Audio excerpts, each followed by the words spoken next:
नमस्कार, NF news देख रहे हैं आप। मैं हूं आपके साथ अभिषेक पुंडीर। खबर आज बांग्लादेश और पाकिस्तान से जुड़ी है।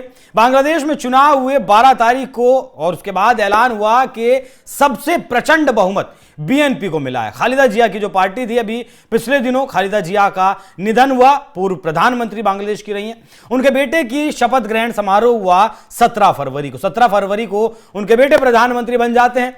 सबसे पहले प्रधानमंत्री बनने पर सबसे पहले भारत के प्रधानमंत्री नरेंद्र मोदी की तरफ से बधाई संदेश भेजा जाता है और कहा जाता है कि हम बांग्लादेश के साथ खड़े हैं। क्यों ना खड़े हो, 4000 किलोमीटर से ज्यादा का बॉर्डर साझा होता है।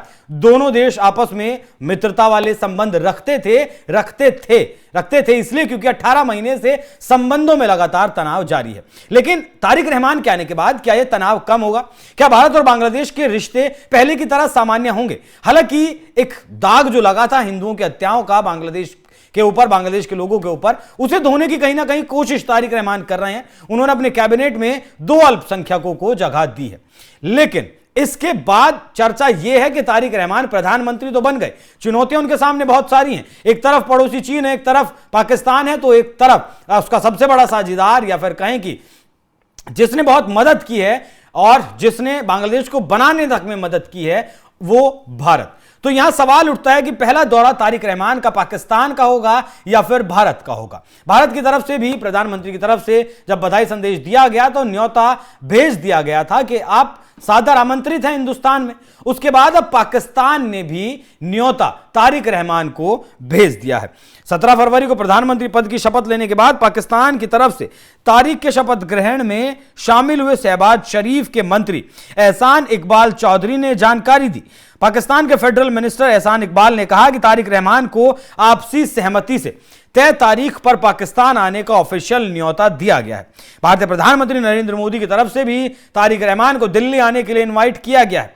बीएनपी ने फिलहाल यह साफ नहीं किया है कि तारिक रहमान किस देश को पहले विदेशी दौरे के लिए चुनेंगे। जिस देश को वो चुनेंगे उससे यह तय होगा कि उनकी विदेश नीति किस तरफ जाने वाली है। अगर पाकिस्तान को चुनते हैं तो पता चलेगा कि कट्टरपंथ की तरफ उनकी राजनीति जाने वाली है, उनके अगले 5 साल जाने वाले हैं। भारत को अगर वो चुनते हैं तो एक तो लोकतांत्रिक देश, दुनिया का सबसे बड़ा और सबसे बड़ा साझेदार, एक मित्रवत राष्ट्र रहा है भारत। बांग्लादेश का पिछले 18 महीने में भले ही तनाव दोनों देशों के बीच पैदा हुआ था, तो अब बीएनपी को चुनना है, तारिक रहमान को चुनना है कि उसे किस देश के साथ जाना है। बाकी एहसान इकबाल ने अपने प्रधानमंत्री शहबाज शरीफ के प्रतिनिधि के तौर पर तारिक रहमान के शपथ ग्रहण समारोह में शामिल होकर उनसे मुलाकात भी की और चुनाव में जीत की बधाई भी दी। इस दौरान उन्होंने पाकिस्तान सरकार की ओर से तारिक को इस्लामाबाद आने के लिए दावत दे डाली। पाकिस्तान और बांग्लादेश के संबंध ऐतिहासिक रूप से अच्छे नहीं रहे हैं। दोनों मुल्कों में कई मुद्दों पर तनाव रहा है। खासतौर पर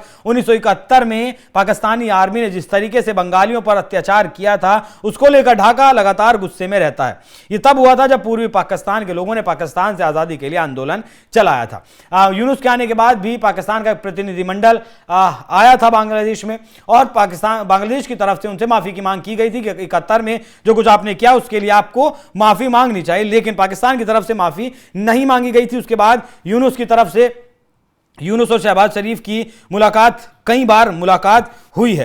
अब बीएनपी का रुख पाकिस्तान के लिए नरम माना जाता है। तारिक रहमान की मां खालिदा जिया के शासन में पाकिस्तान और बांग्लादेश के रिश्ते अच्छे थे। पाकिस्तान की कोशिश है कि तारिक सरकार से भी संबंधों को बेहतर रखा जाए।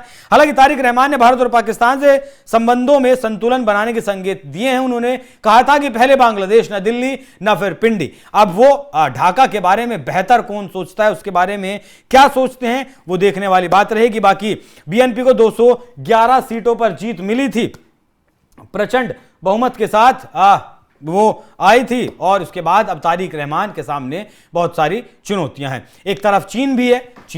हालांकि चीन की यात्रा, कई यात्रा ये कर चुके हैं, माफ कीजिएगा, एक यात्रा मोहम्मद यूनुस चीन की कर चुके हैं और कई तरीके के समझौते भी चीन के साथ कर चुके हैं।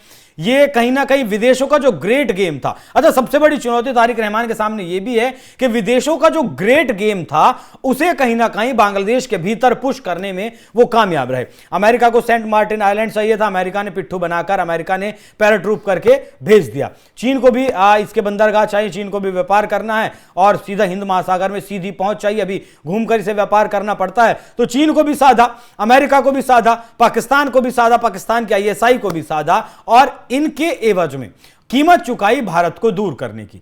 तो क्या अब इनकी कीमत पर तारिक रहमान भारत से नजदीकी बढ़ाएंगे?